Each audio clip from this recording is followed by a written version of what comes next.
I have one advantage over stand-up comedians in which that I can keep changing it until the last minute, you know? But I have the disadvantage is I have no audience. I have just me to decide whether it's funny or not. And of course it stops being funny after the first couple reads. And so you just have to remember that you thought it was funny the first time. Yeah. Well, I mean, I think not having the audience in a way is kind of great. You don't get to watch them read and not laugh if that were to happen. Do you know what I'm saying? I did. Like, well, I got to do it the other day. I was on a plane and my seatmate, I was in the window, he was in the middle seat, and he brought out my book and started to read it. And I didn't say anything because I thought, let's see if he laughs. He didn't. No. Well, okay, wait. Then he put it away for a little while and played a video game. And then I told him I was the author of the book. I was going to say, that would be pretty hard to resist, but I have never, like, I've heard of people being on the subway and seeing somebody, but to have your seatmate who is a captive for, I don't know how long the flight was. 5 that hours. Had to be in a, So what was the arc of this conversation and relationship? Like, well, how did this end? Like, when you get off the plane, are you like, are there hugs? What's happening? Well, it was first I sat down. He pulled out his Kindle, and I put on Instagram, what should I do? Should I talk with this guy? And then I had to turn off my phone. And I was like, you know what? It's like a 5-hour flight. If I say something now, then it's super weird for 5 hours. Right. Like, he can't read the book. And we don't have that much to talk about after a couple minutes. I was like, I will do it at the end. But meanwhile, I got to listen to him. He did giggle a little when reading the book. That was nice. But for a while, I was like, man, that's a good part you're reading. I thought that was funny. But he was really overwhelmed when I told him that I was the author, because it's such a weird thing to experience. And Les was his favorite book. And so he just bought this one to read, and he was a little overwhelmed meeting me. My intro was, I don't want to bother you or freak you out, ... It did freak him out. I can imagine. What are the odds of that? That seems like incredibly long odds. But I think that having had the success that Les had, to write a follow-up that is a sequel is a bold choice. And there was, like, as I was researching, I learned that there was some resistance from your agent, no? Oh, yeah. She denies this, but she's wrong. She said that I couldn't write a sequel to a Pulitzer Prize winning novel, that it isn't done.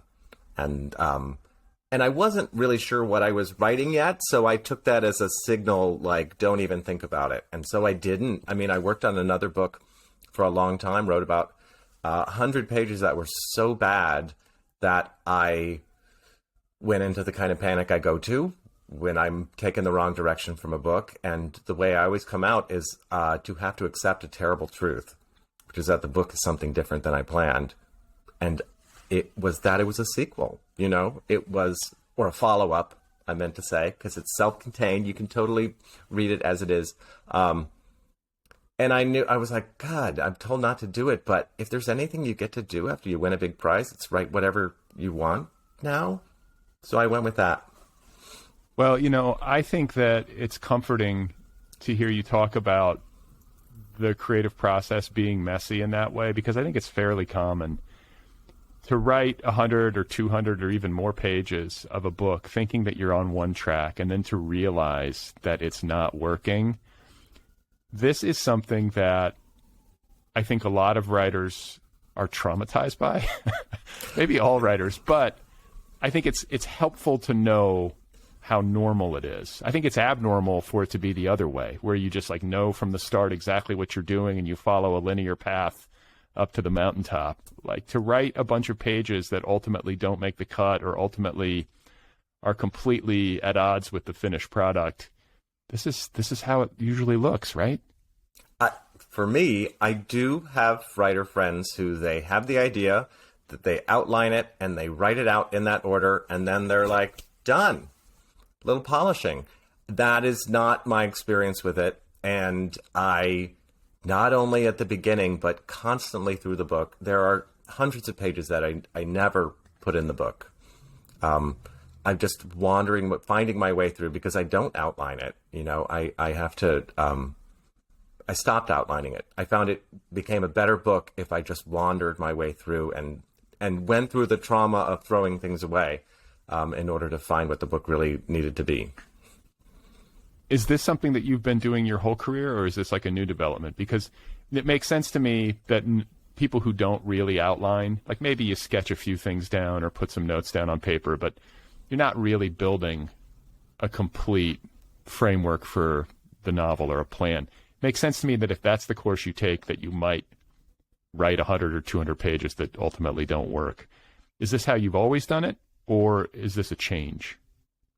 Well, it's a change, but not a recent one. I think I found out after it was my third book called The Confessions of Max Tivoli, and I made a whole outline, and I meant it to be this 500-page novel in Victorian prose going over 60 years about a man who ages backwards. And I wrote about 350 pages and then I had my nervous breakdown. And it was harder because it not only meant I had to face the truth that the first 200 pages were not the book. And the book only started on page 200.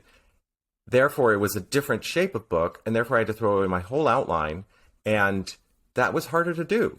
I'm very resistant to changing plans as a person. So I think I then changed my method so that it wouldn't be in conflict with my personality as much by being more loosey-goosey, which is not normal to me.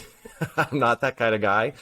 But to force myself to wander in. And once I used to think it was ridiculous, writers who would write things on index cards, not knowing where they went in the book, or Nabokov, who would say he worked on a book like a crossword puzzle. He'd fill in the parts that he knew and they would connect and it would solve the whole thing.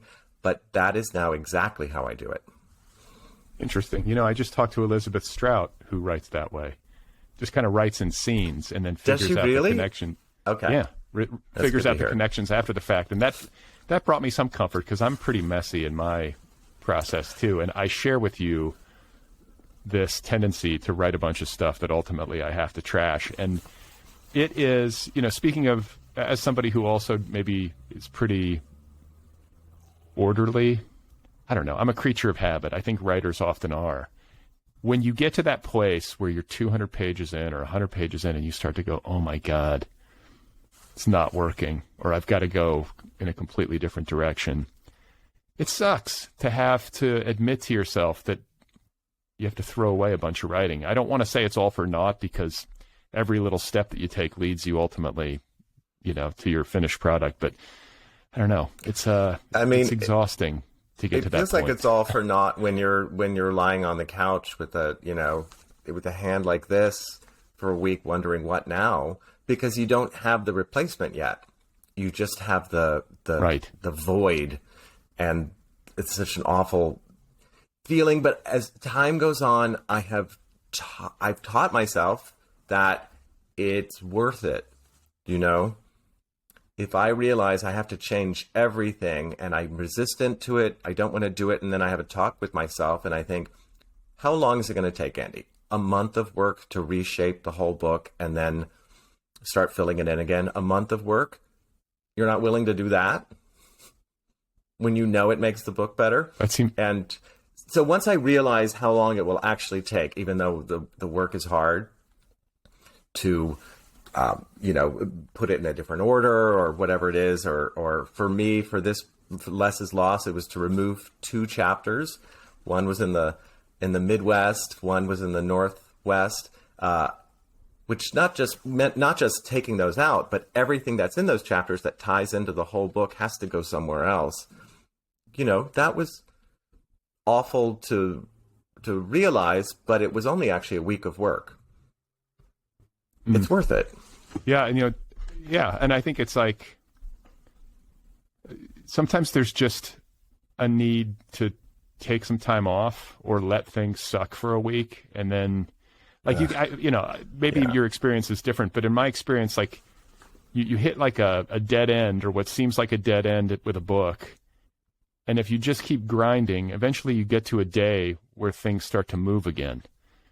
Like, a part of it is just kind of seeing it through. And it can feel, why does it feel like such an insurmountable obstacle in moments when it's really not? Like you say, it's a week of work or a month of work. We're so dramatic. But it's just, I'm trying to think of a metaphor of what it's like. It's like being blindfolded at some terrible party where they're like, it's hot coals, you'll be fine, and you don't want to do it. And you're like, I'm sure I'll be fine. You know, there's tequila at the end, only there's not necessarily tequila at the end of that week of work. But it just, you don't want to do it. You know, I mean, I don't know if you're like me, but if I, for some reason, have lost like an hour of work, it's not like I think, oh, well, it was just an hour of work. I'm sure I will spend 2 hours trying to find the backup of the hour of work because I don't want to do it again.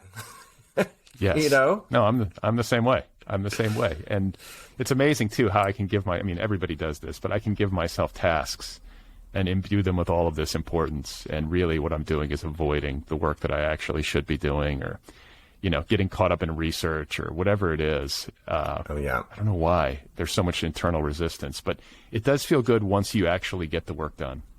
And it does feel good when it's going well. Yeah. I mean, for me, it's definitely the daily payoff of at the end of, you know, by dinner time, or hopefully before, I feel like, all right, I did enough. Do you have a regimen that you try to stick to? Like, I know everybody kind of does it differently or has their way, but are you a word count guy? Are you an hours guy? Do you work every day? What do you do?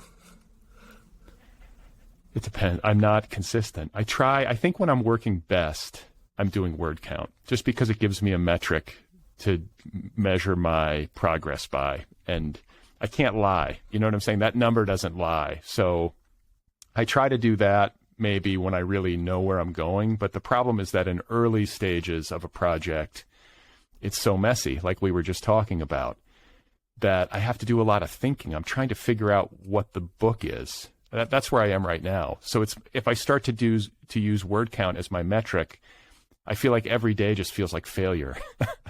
So I try to go easy on myself in that sense. Do you know what I'm saying? Like, I sometimes it's useful, and other times I think it's better to just log in, do the work for a few hours, you know, or 2 to 4 hours is usually what I can muster, and then try again tomorrow. That all sounds familiar to me. I do word count for the majority of it, 3,000 words a day. 1,000 words a day. It's like 3 pages, whatever. Oh, phew. Okay. Yeah, 1,000, yeah. 3,000, no way. Okay. And then I also have another thing I started during the pandemic, which was that I've been waking up really early, and then I have either an hour or 2 where I'm not allowed to go online in any way. And I am allowed to just read or take notes or go for a walk, or certainly write might be a nice thing to do. But I'm very low pressure. The whole idea is to not look at the news or my emails and not lose the day. Because I spent most of the pandemic in Italy, in Milan, where I lived with my boyfriend part of the time. And the first news of the day would be awful, because it's everything that happened after I went to bed. And then there would be no news for like 6 hours because we were so far ahead. So if I looked at the news, I would be too wrapped up in trying to figure out what happened last night. But I couldn't change it, you know? So I might as well look at it around noon when the New York Times starts publishing again online, you know, then I wouldn't be waiting for the next part of the story. So that's why I started that, but I really like it because it also allows me just to read a book as part of the writing, you know? Yeah. Yeah. I was going to say, can you point to tangible outcomes or benefits from that 2-hour window of like just being that offlineness and that loose set of parameters that you give yourself? I would say I would get definitely half the writing done in that first hour or 2 hours, certainly, because I hadn't rearranged the sock drawer, decided what to make for dinner, or taking the dog out. Like I didn't have all of that was gone. I just went from dream state to a cup of coffee to the book, or the reading. And if I'm doing the reading, I'm not thinking like, oh, I need to be a good person and read books. I'm thinking, is there anything in this book that connects to what I'm working on? It just seems like I wake up in the book instead of waking up in the world. I love to read in the morning. A lot of people read before bed. I fall asleep, or I just don't have the brain for it because I'm so tired from the day. But if I read in the morning, that is the best to me. Yeah, I think I have to get back in the habit. But the problem is now I'm on the West Coast where I wake up and I know there are emails that I have to answer right now.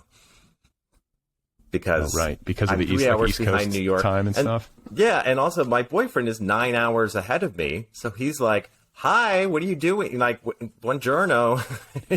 So I have to, I need to talk to him. Right. So wait, how does this work? You live in San Francisco some of the time, and then just go over to Italy. What is it structured, or is it just kind of back and forth, loose? It's a little unstructured. It depends on. I have an ex-husband I share this apartment with about when he needs to be here, and then when I need to be here for book tour. So I'm here in San Francisco, and then my partner in Italy needs to be there because he's finishing a book in Italian, and so he needs to be in contact with his publisher there and stuff. But we just are trying to throw it together as best we can. Yeah, that sounds great, though. I feel like I envy people who have the ability to live in more than one country, like on a regular basis, just as a matter of perspective, I'm thinking especially as an American in light of what the past few years have entailed. That must have lent you, did it give you like a safety valve or like an out? Like, was it helpful? It feels like it might be helpful to get out. Oh, it's great. It's great because, first of all, you can wake up and not worry about not reading the news because nothing's happened yet. So you're not a bad person. And then also there's the distance of like, here in the United States, my progressive friends get really worked up about their news cycle of like what Marjorie Taylor Greene is talking about. She was on the front page of the New York Times about the problem of Marjorie Taylor Greene. But then when you go to Italy, they don't know who that is because she's just one representative in the House of Representatives. She has no actual power. I don't even think she's on committees. So why are we talking about her? And you realize that's not an important person. I don't have to think about that person. Or, Matt Gaetz, or all these people who are, or, what's going to happen with, what is his name? Madison Croft. Anyway, who cares about those people? They don't, I see articles. Cawthorn. Yeah, he didn't win re-election. So why are we writing articles about him? It's just because he's incendiary. And that doesn't, I can see it from Italy that it is not worth reading about. Because Italy has its own incendiary personalities that Americans don't know about or read about. So it starts to clarify what's actually important to talk about. And the Italians, they're fascinated by Trump, but they're not following his every receipt, the way we are. That's a boring story to them. They've got Berlusconi to think of, they've got their own problems. And you realize every country has its own tiny conversation topics that are not of any interest to other people. So if you're having like if you think about like a dinner party conversation with people from a lot of countries, you wouldn't talk about Marjorie Taylor Greene or maybe even Maloney in Italy. People won't know that. So instead you have to talk about books. Mm. Yeah. So that's interesting to hear you say that, because I read that one of the things, or one of the guiding principles for you in writing Less is Lost, was a desire to write about the United States, to write about your country, or, your particular vantage on it. And I think that, like a lot of us, you were working from this sense of realization of like, wow, I don't understand this place. I think a lot of us have felt that these past few years, like a destabilizing sense of like, wait, I thought I had a handle on this, and now I really don't think that I do. Like, is that accurate, first of all? Yeah, that was the feeling in 2016, and there were definitely friends of mine who accused me of not understanding the country very well, and I am. Maybe I'm wrong is a sort of baseline temperament for me. I don't mind considering the idea I might be wrong. I guess I'm a little flexible that way because I think I'm a writer. We don't have to be right, we just have to put down a story. So it led to this book because I did my research for it before the pandemic and rented a camper van and went 3 weeks in the Southwest and 3 weeks in the Deep South, and just went to tiny towns and bars and diners and talked to people and wrote down all the details to try to surprise myself, because of course I was wrong about every one of those places. I didn't know anything about them. And that was humbling, and that was my approach to it. I didn't go to look for political opinions or look for trouble, or that wasn't my purpose. I'm a novelist. I'm trying to get exactly what brand of cigarette is being put out in the ashtray. Like, that's what I went for. And that's all in the book. There's no detail that it isn't from one of my notebooks. But I made up all the people. Almost all. So that's interesting. When you set out on these road trips, there were two of them. Was the idea I'm going to go out and find a book in this, or was it more just like I want to find out what I'm missing about the country, and maybe there will be a book? Do you know what I'm saying? How explicitly literary were the trips? It was explicit, and I mean they were a year apart. So for the first one, they were combined. The first was to find out what I didn't understand about the country. But I can only reconcile writing off the camper van on my taxes if I'm also thinking about it as a book. But I made a mistake on the first time. I invited friends to join me along the way because I thought it would be more fun that way. And it sure was, but it meant I wasn't taking enough notes because I was not paying attention. I think for me, I have to be very much alone and to start noticing what's really around me. And so in the Deep South, I went alone. Okay. And this mirrors the trip that Arthur Less takes in Less is Lost. He goes on a huge journey across America that is literary in nature. He's profiling an author named H.H.H. Mandern. And then he is in the Deep South where a drama troupe is performing an adaptation of his work. And I think that was the section of the book that I found most interesting because we have a gay male protagonist in the Deep South. Like, that's a great fish out of water setup. And I'm curious about that experience because I think, like the experience that you had personally, that kind of was a research trip, because I think for a lot of people listening or people who might imagine what it would be like for a gay man to be in a camper van traveling through the American Deep South, particularly against the backdrop of the history that we've just lived through, like, you can wonder what that would be like. Like, can you talk a little bit about how that experience either lived up to or subverted your expectations? Well, it did both in that there was just a lot of funny nonsense that happened that I hadn't really thought about, like the danger of alligators in Alabama. I hadn't thought there would be alligators in Alabama, and there was, in fact, a reader wrote to me and said alligators don't exist below this. And I was like, you were wrong. I saw them. So wrong again. But the funny preconception that I had, because I think I used to live in a rural area in Montana, not the South, but pretty rural for years. and I thought I understood what it was like to be like the only gay man in town and go into a rough bar, and I knew how to sit at the bar and not talk to anyone and what to order. And so I did that in the South, but the world's changed in those 30 years since I did that.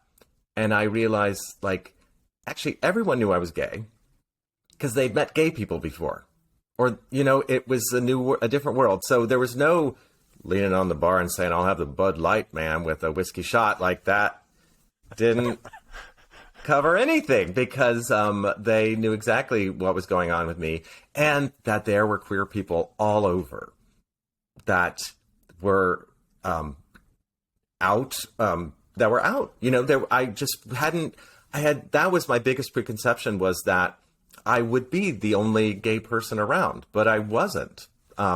They would be like two women running, I put it in the book, like a Panino cafe in a tiny rural place in Alabama, and both of their heads shaved, like super lesbian. And that was the truth of that town, you know, and that was all over the place. It's really interesting to me. And I'm not saying that they all had a great time. You know, those women, I talked to them, and one of them, she said she tried all her life to get out of that town. And she did, met this other woman, and then her mother got sick and she had to come back and take care of her. So they started up a cafe. You know, it's not that they were happy there, but, you know, life brought them back. So that was interesting. I never felt in danger, but then I was going in as a very neutral presence because I was there to collect data. And so I wasn't coming in to start a drag show in a dive bar. I was coming in to buy everyone a round of buds and just listen to their stories. And I think that was okay with people. Did you leave the experience with more clarity, or was there a sense of more abstraction? Do you know what I'm saying? Like, did you come out and go, okay, I got a handle on this? Or did you come out saying, what I'm clear about is that I just don't have a handle on this, and that the country is things are a lot more complex maybe than it can seem online, for example? Yeah, no, definitely more complex. And, you know, I crossed, 7 very different states. You know, I think to someone in Washington State, Alabama and Mississippi might seem like identical places, but they're not. And of course I know that because Washington State and Oregon, they're clear that they're not similar. But to someone in Georgia, they sure seem like they must be. There's barely anybody there. But also I feel like it was my job to not ever come to a conclusion, to keep my mind open to surprises, and to not come out with a hot take on places, but to come out with a lot of doubt about myself and about the country. It was sad. It did make me grieve a lot, how we're torn apart, and wonder how we ever decided to come together in the first place. And I saw a lot of people. This doesn't sound like a very comic conversation we're having right now, but I met a lot of people. Their life stories were very painful, and they were suffering a great deal. Well, and I think yeah. I have I was going to say I have family roots in the South, and when I'm down there, just driving around, looking out, it's impossible for me not to think of American history and the horrors that took place. Like, there's a lot of suffering in the soil down there. I guess there's suffering in the soil everywhere, but you know what I'm saying? Like, you must have had that on your mind as well, moving through the South. I definitely did. I just felt, you go up the Natchez Trace and it's so beautiful, and all I could think was awful things. I can feel that awful things happened here.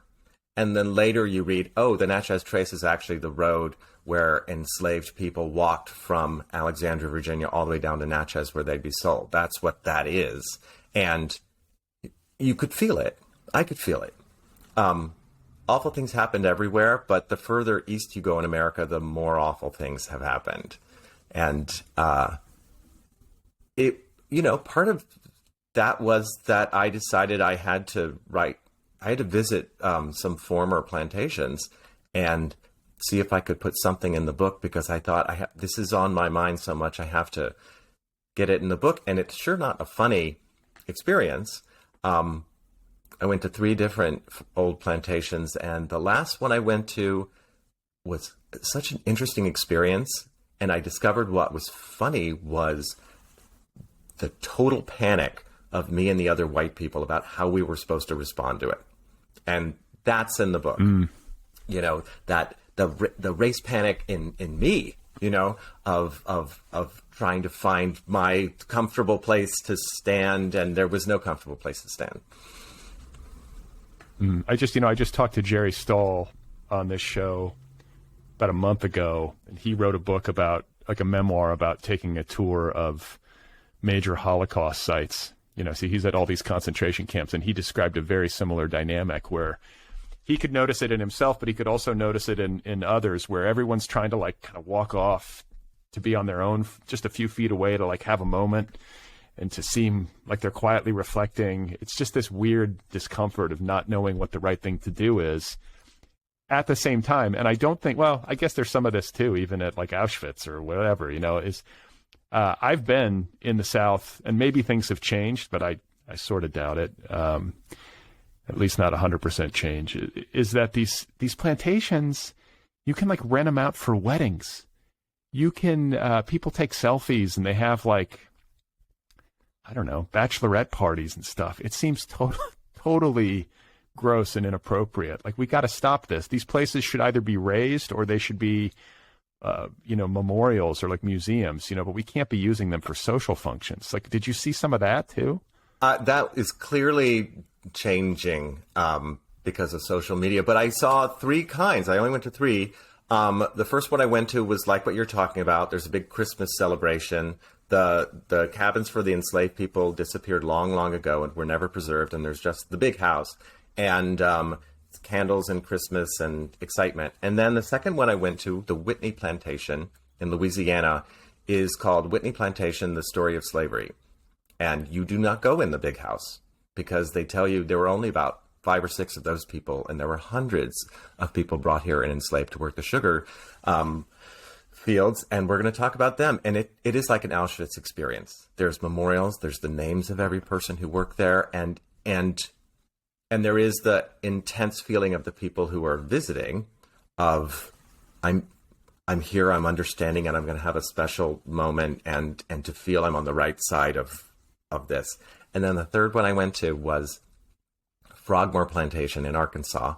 And the first part of it was, I wrote it down in the book almost exactly like it happened, was a white woman giving us a speech in a cabin about cotton and where it comes from, and like one of those tedious film strips from school.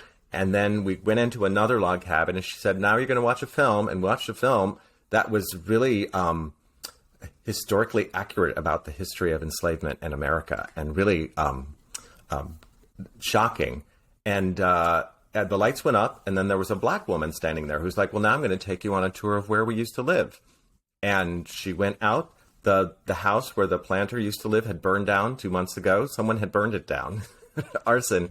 She's like, who cares about that? I'm going to tell you, here we are at the storehouse, and you used to give us 2 pounds of hog every month, and this amount of corn grain in second person to us 6 white people standing there.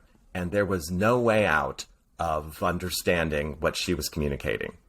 It wasn't the distance of a museum of that happened, and I feel bad about it. It wasn't the distance of Scarlett O'Hara. It was, this is what you did to us. And what I found funny was all of us freaked out because we had expected the film strip cotton kind of trip. A lot of people expected it to be like you're saying, like a bridal party celebration of plantation life. And then we got taken on a very different ride, and it was fantastic. I mean, I freaked out too, because I wanted to be the good liberal, but there was no way out of what she was talking about. And I thought it was amazing. Yeah, there's got to be, they should be difficult places to be. They shouldn't be, I mean, that's it. That's ugly history. And I want to have you read a short excerpt from your book, because I want listeners who haven't had a chance to read to get a sense of Arthur Less and the comedic voice at work on the page here, and then we can discuss once you're done. So if you wouldn't mind reading. Sure. I mean, what I want to say is we're moving from really hard topics. It doesn't sound like this would be a comedic novel at all, but I want to point out that for me, that's exactly where comedy comes from, is like the thing you're terrified of, that haunts you. Like, if you can address it directly and make fun of myself in it, then I feel like I can get through it. And actually what I'm going to read is about Arthur Less being a bad gay is sort of something that haunts me, but I made it into something that I find really funny. Here we go. Is Arthur Less a bad gay? He's certainly bad at it. Let us examine this more closely. There's plenty of time while we wait for H.H.H. Mandarin to arrive. When he moved to New York after college, in the 80s, Arthur Less tried his hardest to be a good gay. He joined a gym that turned out to be a sex dungeon. He joined a political party that turned out to believe a conspiracy theory about government health clinics. He joined a German language society that turned out to be a sex dungeon. He joined a book group that turned out to be only for a political party. He joined a role-playing game club that turned out to be a sex dungeon. He joined a sex dungeon that turned out to be a government health clinic. It was all so confusing. But what confused him most was how sexually free every man was. Over and over, Les was told that he needed to loosen up. He was certain this was true. But how had absolutely everybody else loosened up and not him? It seemed statistically impossible that so many men, particularly so many ordinary, clean-cut American men, could feel so carefree about sex. You couldn't shake your past just like that, could you? An Amish farmer, for instance, couldn't wake up one morning as a creditable NASCAR driver. That would take years, if it was even possible. And it was not as if these men were carefree across the board, quite the opposite. They remained uptight in so many other familiar ways about music, dry cleaning, cheese spreads, place settings, skincare, ways that would have pleased their mothers or even grandmothers. But when it came to sex, well, welcome to the monkey house. Les could not believe it. Had they all taken some drug his doctor would not prescribe? Were there free night classes he had not attended? Were the other unliberated men all trapped in a boat offshore? In a sex dungeon? Slowly, the impossible dawned on him, and with terror he was forced to look deep within himself, as we all someday must, and ask, am I the only frigid homosexual in New York? It turned out he was, so he left. So, bad gay? I'm glad to hear you laugh. So I want this is, I'm sorry, but it's like, it's funny, and it also is something that I'm familiar with in a observational sense or a passing sense. I've had, friends of mine through the years in Los Angeles use this term, bad gay. And I also have heard stories, especially among gay men, about like the looseness or like the, just how much sex people are having, and have thought to myself, like, damn, like this is wild, like I think it's something has to do with like guys, guys being, I don't know, just less inhibited, or having like, especially young men, like having like super high sex drive, and just, it feels like anything goes. And it's funny to me and interesting to me to hear Les's perspective of being like, whoa, like, can we tap the brakes here? This is a lot to process. Like I guess like a place to start would be like, what is a bad gay? Like, do you even know? Maybe this is the question. I mean, I think a lot of you could be a bad gay by not participating in the urban gay world, or be a bad gay by doing something politically counter to the movement, or you could, mostly I think jokingly, it's like, it would be something like, what are you doing for Pride? And someone's saying like, oh, when is that? I'm going to go to my mother's barbecue. And they would say, you're a bad gay because you're not going, because you need to participate in the thing. Or I think if I told someone that I don't own a leather harness, they would say I'm a bad gay because we all have to own them. Apparently, I see them everywhere. I'm like, everyone's into leather? How is everybody into leather? It can't be. It's not a kink if everybody's into it. Right. There's all this like kind of like herd mentality or whatever. And I think too, like, I mean, it could be any context in any group. You're in a group and like it feels like if everybody's doing it, then this must just be the norm. And I think to be somebody who is writerly in temperament, maybe you might be more inclined to slow down and be analytical and to question, or to just be like maybe socially maladaptive. That tends to be a writerly tendency too. That's a lot of it. Have you been accused in your day of? Yeah, I mean, do you feel like you're a bad gay? Is this something you've internalized? Yeah, I mean, I have been accused of being a bad gay. It was specifically about a novel I wrote in which there's a terrible trope that I have been well aware of since college of gay male literature where the character kills himself at the end. Like that has been what has always happened in literature and some plays in the first part of the 20th century. And we all know that we don't do that. But I had a novel where I had someone do that. And I just felt like the year was 1920, and that is how that would end. And I got accused by a writer I respect very much, literally being a bad gay. And I understood what they meant. And I stood by my choice. I was like, that is what had to happen in that novel. I understand. And it was I knew when I wrote it what I was doing. I knew that I was making a choice that went against the literary critical ideas that I believed in. But then there's a moment when you're writing a book where you think, this is what happens in this book. And I'm more committed to the book, which you have to be. And I survived it. But it did make me think a lot about where I belonged in literature and where I belonged in society. You can get a sense in that there's a moment where Arthur Lex goes into what you might call a redneck bar in Alabama, and he compares it to the first time he went into a gay bar. That the terror, the unfriendliness, the same songs on the jukebox, the same terrible beer being served. I mean, I remember them being the same. It wasn't welcome home. It was, who are you? And I feel that sensation most bars I go into. I'm very comfortable with that sensation, but I don't need to. But unfortunately, I don't get it from a gay bar when I go in and think, at last I'm safe. Yeah. It's funny. I always feel what I have said through the years is, for whatever reason, whenever I'm in a bar, I'm the guy who, when he goes to the bar, especially if it's crowded, I'm the guy who the bartender sees last.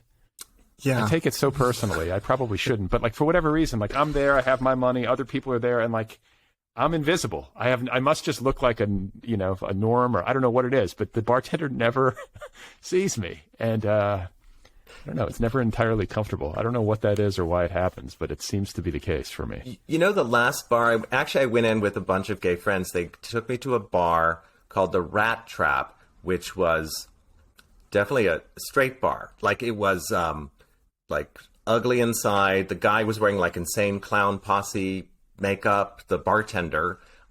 There were snacks on the bar that had mouse traps inside them. So if you tried to get some Cheez-Its, you would get a mouse trap on you. Like it was an aggressive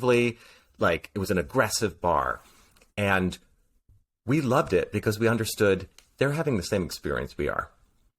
They don't feel they fit into society, and they're wearing this aggressive costume, but they were super nice to us, because we weren't coming in and being like, we're fabulous. What is this place? We were like, oh my God, we get you.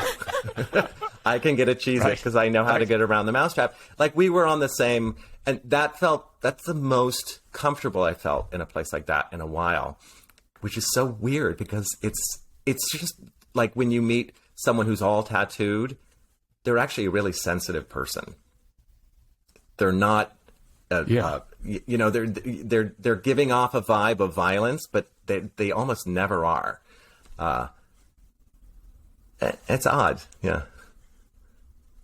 I like that though. There's something sweet and reassuring whenever you're in a situation like that, where you're interacting with people who might on the surface seem to be coming at life from a much different angle than you are. And maybe they are, but that you have that kind of common ground, or there's some sort of similarity psychologically that's at work that bonds you in maybe unexpected ways. It's lovely when that happens. Yeah, it was unexpected. And well, a friend of mine had already been there. He's like, you're going to love this place. Not to make fun of it, but to be part of it. It's why, I mean, I don't like fancy bars. I like dive bars because I like the fact that I don't belong there is comfortable to me. But the not belonging in a fancy bar feels like ugly and expensive. What about gay bars? Do you like gay bars, or do you specifically like to go to like dive bars that don't have like maybe an explicit orientation attached to them? Well, I like the ones in San Francisco that are really anything goes, anyone in here. I have a friend who owns a bar in San Francisco, and so of course I like to go there because everyone likes it when the bartender knows you, and friends come in who also, and that bar is could be anything at any hour. What I will say about, like, I think that going to gay dance clubs is way more fun in my experience than going to straight dance, like a place where there's dancing happening. Like that is where gay bar, straight bar, whatever you want to call it, like maybe like either place you could find a good experience. But places where there are straight guys dancing, trying to meet straight girls, not as fun as being in a gay dance club. Yeah, I feel like gay dance clubs. I agree, because there's a weird gender thing happens, and the straight guys are guarding the women like basketball or something, and so it feels not very liberated. It feels like there's I can't figure out what's going on, and sometimes I have to tell them, I'm gay, you don't have to guard me. I'm gonna like they're not getting but I'll say this too. Yeah, but I feel like gay men in general, better dancers, more liberated dancers, in my experience. Like straight guys dancing, there are some straight guys who can dance, but generally speaking, you go into one of these clubs and straight guys are kind of like they're trying to like meet girls, and it seems kind of awkward and even predatory at times. And I have found that it's just more fun. People are just having more fun. They're actually dancing, and I don't know. I just feel like it's a superior experience. Not that I go out to gay dance clubs all that much, or dance clubs in general, but well, none of us have with for a my little wife while. back when we could.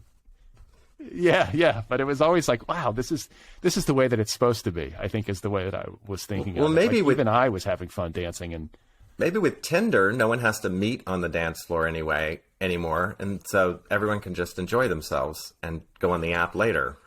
Maybe that would be just a nice go home solution. and swipe later. Yeah. Well, I want to talk to you about like decisions. Like you mentioned earlier, committing to creative choices that you made and kind of sticking with the book, like the book that you were referencing with respect to the gay character committing suicide at the end, which, you viewed, I think correctly, was appropriate in historical context.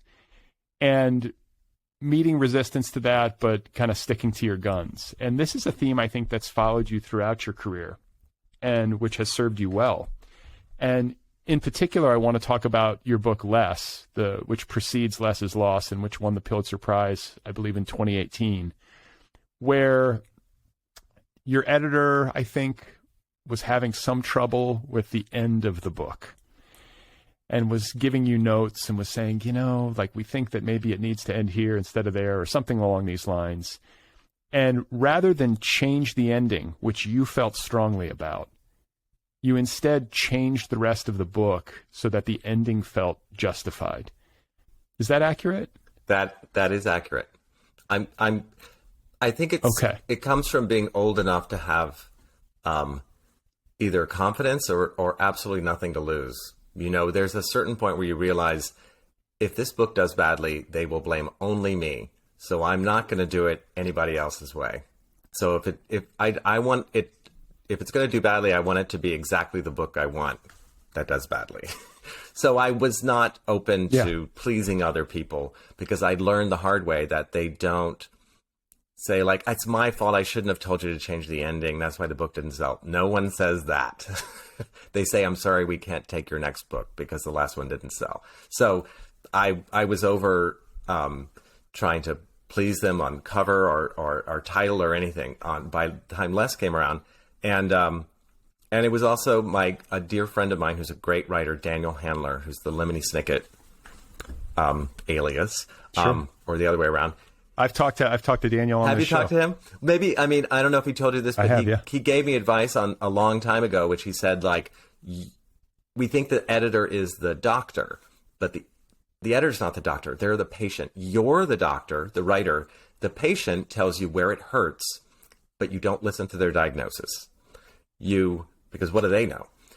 You figure out, you try to diagnose it in various ways. But you have to get out of your head what they're saying to you about how to solve it, because the only thing they're going to say is sort of the layman's, they'll say get rid of it, make it more normal. They'll try to make it more like something they understand, and that's always the wrong thing to do. The thing to do is to commit to what's strange about it. The thing that's sticking out that they want to lop off, you have to make everything else match that, because otherwise... Because that's the thing that's you about the book. That's the thing that's new and interesting. And otherwise it becomes like a mediocre book. So you have to take that chance. And I did. Yeah. I kept the ending. I think that's really wise advice. I think that's wise advice. And I think, a couple things come to mind. First of all, like if anybody's mistakes are going to live in the book for, quote unquote eternity, they should be the authors, right? I mean, we put all this time into it. But I think that a lot of us, myself included, I'm sensitive to feedback. Like if somebody reads a stack of pages I've given them and they have a big problem with the end, for example, it's hard not to like react. I don't want to use the word panic, but to react strongly, to try to ameliorate that. And you can screw up a book by overreacting. And so I think the Handler advice and the way that you approached it with Les is instructive, where you tried to make the rest of the book justify the end that you felt strongly about. And you had the confidence, or like you say, the I don't give a shit kind of attitude, or you're at a place where you're just like, I got nothing to lose. I'm going to stick to my guns because I know internally I feel strongly about it. You have to ultimately listen to yourself, right? Like nobody knows your work better than you do. Yeah, no one can see the thing that's in your head. You barely can. And so I'm a great example because my first drafts are really unreadable. No one knows exactly what I'm talking about. For me, I'm like, got it, nailed it, publish it. And only from hearing from my agent, she'll say something like, I'm glad to see you putting ink on paper. Like something so bland that I understood that the book doesn't even make sense. And I try to, Daniel Handler's one of my main readers. He read 5 drafts of Lessons Lost, but he always kept his advice to something's wrong here. You might try reading this book, which is the kind of advice that he and I know to give each other, which is there's something funny about this scene. It feels either too long or too short. This book has a great scene like it. Maybe it will have an answer. And that's so helpful. And when I give advice, I give the same kind of weird 2-pronged advice. I was like, either you need to cut it or you need to make it 15 pages. I second guess my own advice. I'm like, this character is either too flimsy or not flimsy enough. Like maybe you want to make it a caricature, but it's right now it feels like you didn't try hard enough. No, it feels like there's humility in that approach, and it feels like it's a lot more helpful because it gives the author a sense of choice. When you're too specific and prescriptive, I don't know, it can feel confining, and I feel like it can lead to conflict.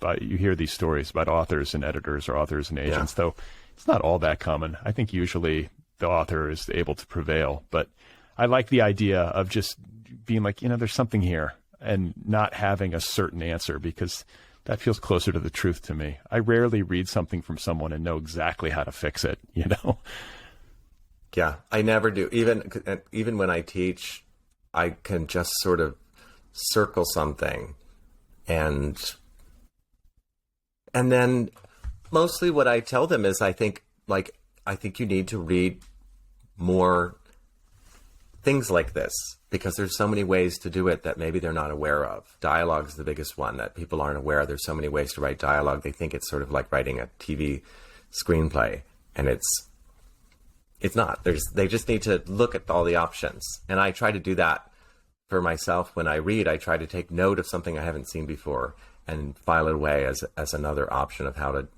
to tell a story. I mean, I think the greatest thing Daniel did give me in Less, near the end of the book, I had a scene where he leaves Japan and gets on a plane and has to he has to get back home. And Daniel's like, you need to shorten everything at the end. It needs to go really quickly. You don't have to have him get on the plane. You can have him stand up inside the restaurant where he is, say ... and then the next sentence ... and have him already on the plane. And no one will notice. And he was I was like, that's illegal. You can't do that. You can't just cut it away. But it's like that's a cinematic technique where you don't need to see all the other action. We're at the end of the book. Things need to move quickly. And it worked. No one's ever asked me, why are there all those dots? They just said, I loved how quickly. Right. Right. And, so I feel like listeners will benefit from hearing you talk about Less and the creative pushback, that you went through in the editorial process where you're trying to justify this ending, trying to justify the ending by changing other parts of the book. But also, you lost your British publisher with that book. People didn't rush to wrap their arms around Less, correct? In the beginning. Yeah, not at all. I lost my French publisher, lots of other publishers, because my books didn't sell. That's what they're basing it on. And my British publisher, who published my last 4 novels, just dropped me. And you should know that I was. I think it's obvious. Most people think this is my first book. Less was my 6th book. And they look at your numbers. And if you are middle-aged and have 5 or 6 books and they're not selling, that's the worst place to be in publishing, because you're not young enough to be exciting and you're not old enough to be a grand elder to be rediscovered. You're just kind of in the middle place where no one has any faith in you anymore. That was really, we went to 12 publishers in the UK and all of them turned Less down. Damn. And then the book is published and it winds up winning the Pulitzer Prize, which I have to imagine is always something of a surprise to an author. Maybe it's not a surprise to certain authors, like if, like Philip Roth or something. At a certain point, an author like that, you get to a point where it's like, oh, I won? Of course I did. But yeah, sure. I think for most writers, it would be like, holy shit, like you were, and again, I'm basing this on my research, so correct me if I have the historical record wrong. You were changing an incontinent pug's rhinestoned diaper at a Tuscan writer's residency when you learned that you had won the Pulitzer Prize, which I have to imagine is a first for an author in that position. As far as I know. I mean, it's pretty specific, but it's true. That's totally true. I was. And I finished changing the rhinestone covered suspender diapers and put her in bed with the Baronessa. And I went downstairs and my boyfriend showed me his phone, and I didn't believe it. Because I didn't know when the Pulitzer Prizes are announced. Do you know? I couldn't tell you. I wouldn't. There's so many. I feel like there's so many awards. And I feel like it's sort of like the Met Gala. I feel like it's always happening, like every 3 weeks or something. Yeah, even though I it's have only no idea when the Met Gala is. I know when the Oscars are. Sometime right around in February, right? Easter, Passover, Oscars, trifecta. But yeah. But it turns out it's around the middle of April, because that's what I heard. But it just wasn't on my mind at all. Like, why would it be? Also, it was 9 months after my book, so my book, that was all over. Book tour, reviews, all that was great, and it was long behind me. So wait, for Pulitzer Prize, like, did you know that your book was a finalist? Was there any indication at all that it was in contention? They don't tell you. They announce the finalists after they announce the prize. So there's no, which is great, because then there isn't this weird horse race and writers feeling in competition with each other, which we should never feel because it's nonsense. We're not. We're on the same side, you know, and I don't like it when they pit us against each other. It's nasty. And so they don't. With the Pulitzer Prize, they say, here's the winner. Here were the 2 or 3 finalists. And I've talked, some of those finalists are good friends of mine. The year that I won, there's no bitterness, as far as I can tell, because we weren't, you know, like with the Booker Prizes where you're tipsy in a tuxedo in a table and they announce it and then they film your face, you know, none of that. Ugh, right. That's awful. That seems, I mean, actors should do that, but not writers. We're not trained.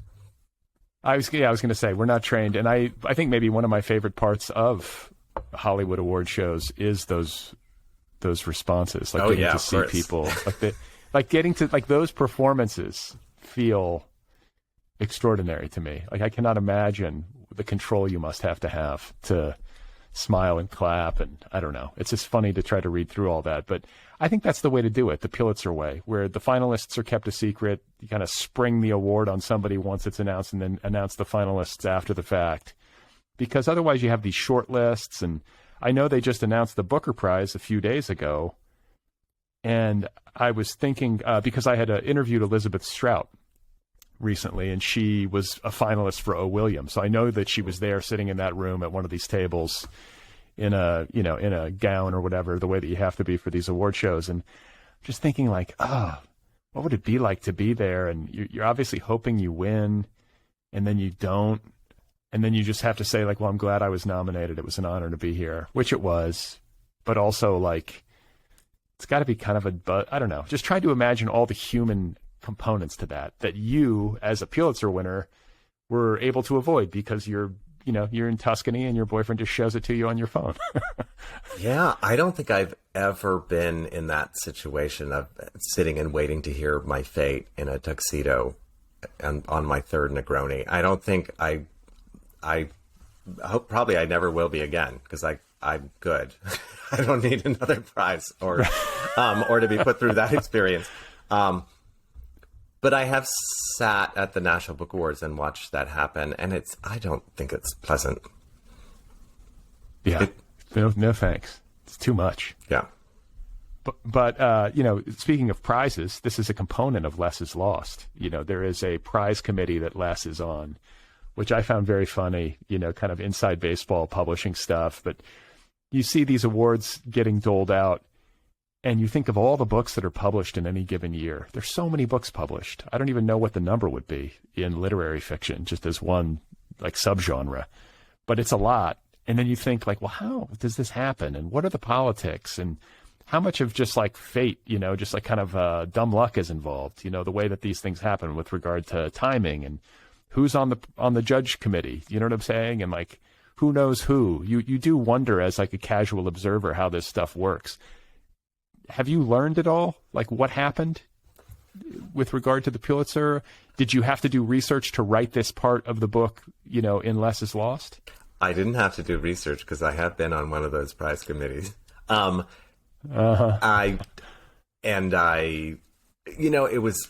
was thinking, what is something really funny in the writing world? That's not what I covered in Less. And I was like, oh, I know something that's kind of funny, because I know it's, I am personally aware of how random it is. And there's a great book, I'm going to get the name wrong, called The Economics of Prizes or something, that talks about literary prizes and how likely the expected answer is to come out depending on the number of judges who are on it, and the esteem of certain prizes and where that esteem comes from, because of course it comes from nowhere. Fascinating about how these prizes game it. The more judges there are, the more likely they are to come up with the right answer, which is the answer that's is in the air, the big book that's already winning prizes. And the fewer judges, the more likely you are to get a wild card. And the Pulitzer is 3. Very, very few.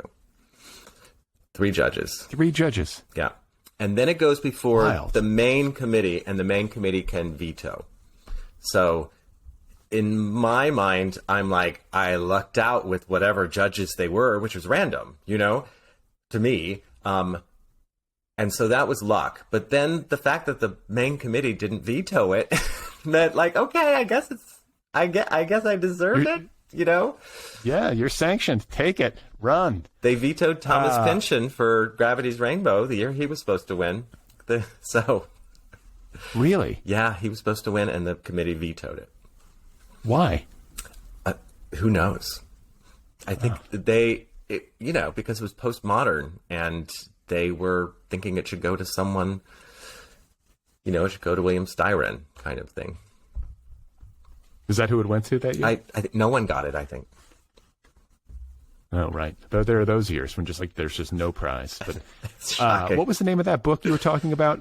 The prize book? What was it called? It's called something like The Economics of Prizes, but I'm getting the word wrong. It's not economics. Okay. Sorry, it's been a while since I read it. I'll track it down. That sounds fascinating. Yeah. That sounds fascinating. So you win the Pulitzer. And a lot of my listeners are writers who probably have dreamed of winning a Pulitzer. And I should say, I want to put an asterisk next to this because it's always a little bit delicate to talk about these things. I think most people who are grown-ups have a healthy attitude about prizes like this. They're kind of a necessary thing. It helps to shine a light on the industry and on good writing, and it does perform a valuable function. But I don't think anyone I know who's a writer is sitting around obsessing. Maybe there are a few, but like the vibe I get from you is that you weren't sitting around like you said, you didn't even know when the Pulitzer was announced. No. And yet, I think anybody who gets into a creative art in a professional sense at some point has to imagine we've all grown up watching the Oscars and stuff. It would be unnatural not to imagine what kind of speech would I give? That kind of thing. I'm wondering, as I'm sure listeners might be wondering, how did it change your life? Or did it change you? What have been the material impacts of winning the Pulitzer Prize on your creative life and just your life in general? I know it changed everything for me completely. It was transformative. And in fact, I talk with, one of the nice things is a lot of the former literature winners call you or write you.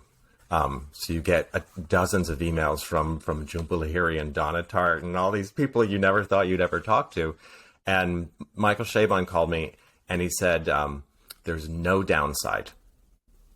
It's only good. And that turned out to be true because it meant professionally that I could publish my next book. I think that's often all that I want, is to know that I'm allowed to do the next one, that I could keep going for another 5 years.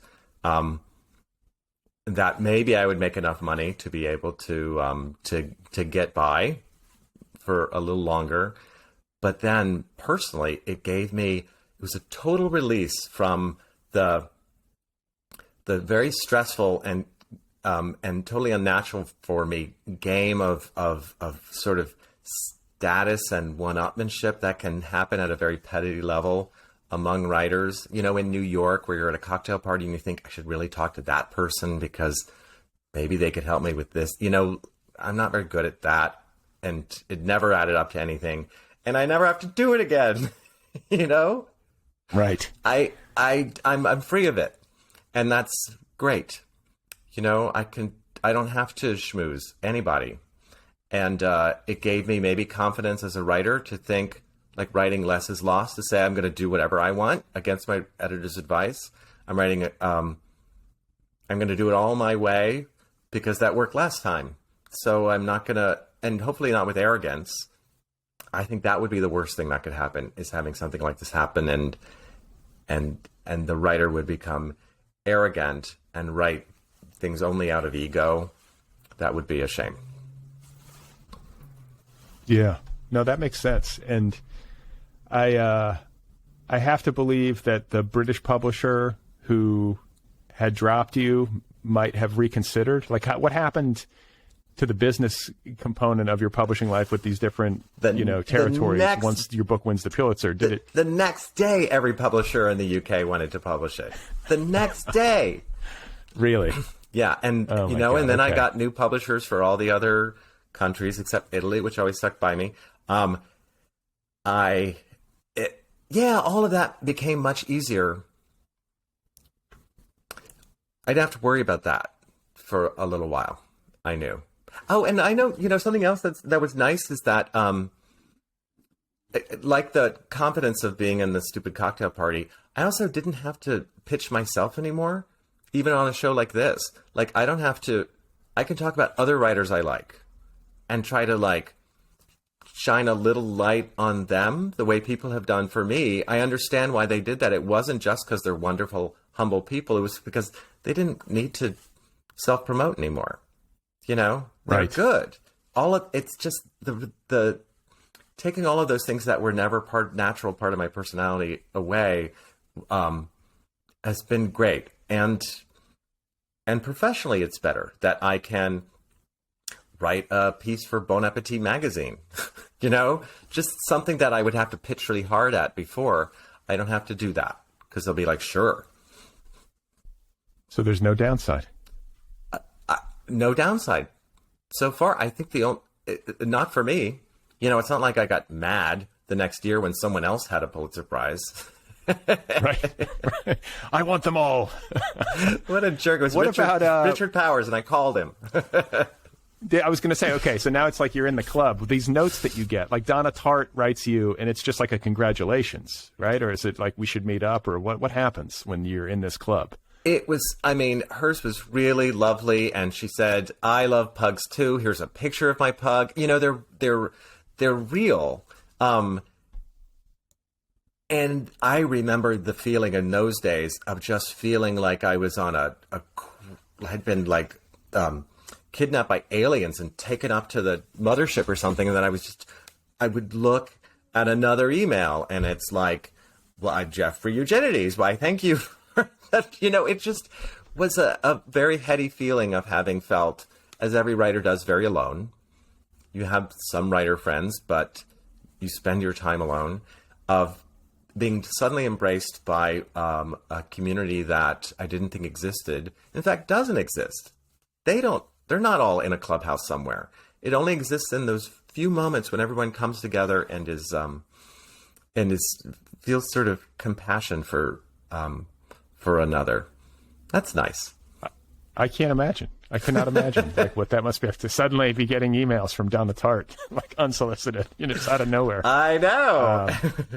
That's fantastic. So, I always ask people when I get to the end of a conversation if they're working on anything new, and it's fine if you're not, but I'm just curious, are you somebody who is always churning? Do you have another book at least mentally going, or are you actually physically laboring on something? I have one mentally going. I did make myself start it this summer because I knew I had to have something else going. In case the book doesn't do so well, then my heart's already somewhere else. The way you kind of get a new dog when your dog gets to be around 11, just so there's a, We're going to have to put her down. Little overlap. Yeah. So I have that, but I have to say book tour has taken my mind out of writing the book, and I have to get into a place where I start, that there's supposedly working on a book, there's putting the words on the page, and then there's the time when everything that you notice or stories you hear, you think, how does that attach to the book? How does that go in the book? That the moment of where everything's funneling in and you're taking notes, and maybe they're bad ideas, maybe they're good ideas, but you're paying attention. That's where I want to be. That's a great place to be for me. And I'm not there right now. Okay, so we don't know, there's no hint of what the book is about. It's not going to be, is it going to be a less book? It's not. It's set in Italy, partially. And it will be another big-hearted novel with a comic tone. But it's not Arthur Less. Okay. It's not Arthur Less. Well, I have so enjoyed meeting you, and I loved like getting a chance to enter this world and to kind of be along for the ride with Arthur Less. And just congratulations on the run that you've been on these past few years. Like, how exciting. It's always lovely. It's nice to see it happen for somebody, because it's like, okay, this is possible. It's possible. This can unfold. So kudos to you. And I wish you all the best on this new Italy book. Thank you so much for having me on.